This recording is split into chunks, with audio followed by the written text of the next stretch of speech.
మానవుని యొక్క ఆలోచన పరిమితి ఎంత సంకుచితమైందంటే, ఎంతో మంచివాడైన దేవునిని, ఎంతో శ్రేష్టమైన దేవుని వాక్య వాగ్దానాలను లక్ష్య పెట్టక పెడచెవిని పెట్టి, లోకంలో గర్విష్ఠులను, త్రోవ విడిచి తిరిగేవారిని, పనికిమాలి వారిని లక్ష్య పెడుతూ ఉంటారు.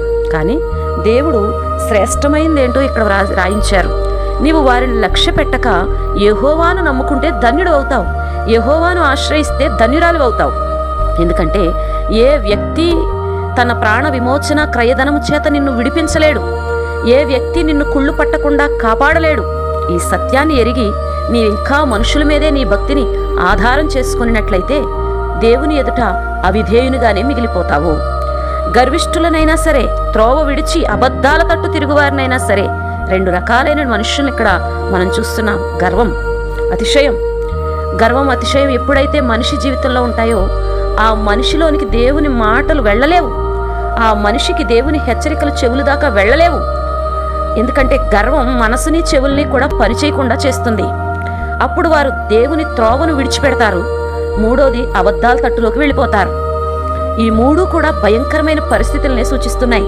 అందుకే దేవుడు వారిని లక్ష్య పెట్టమని చెప్పలేదు గాని లక్ష్య పెట్టాక అని స్పష్టంగా వ్రాయించారు. ఎందుకంటే ఆయన నమ్ముకున్నవాడే ధన్యుడు. ఆయన యందు నమ్మకం ఉంచి ఆయన కొరకు కనిపెట్టుకుని ఉండటం ద్వారా మనం సంతోషించగలం, మేలు పొందగలం, స్వతంత్రించుకోగలం. కాబట్టి ప్రియులారా, మీరు ఏ తట్టు తిరిగి ఉన్నారో ఒకసారి ఆలోచించండి. మీ భక్తి ఎవరిపైన ఆధారపడి ఉందో ఒకసారి ఆలోచించండి. మీరు ఎవరిని నమ్ముతూ ఉన్నారో ఒకసారి ఆలోచించండి. వేటిని లక్ష్య పెట్టి నీ జీవితంలో సమయాన్నంతా వృధా చేసుకుంటున్నారో ఆలోచించండి. మీరు వేటిని లక్ష్య పెట్టాలో నేర్చుకోండి. తప్పక దేవుని దీవెనలు పొందుతారు, దేవుని మనస్సులో చోటు సంపాదించుకుంటారు, దేవుడే మిమ్మలను ధన్యులని పొగుడుతారు. దేవుడి వాక్య వాగ్దానము మన వినికిడిలో ఆశీర్వదించును గాక. ఆమెన్.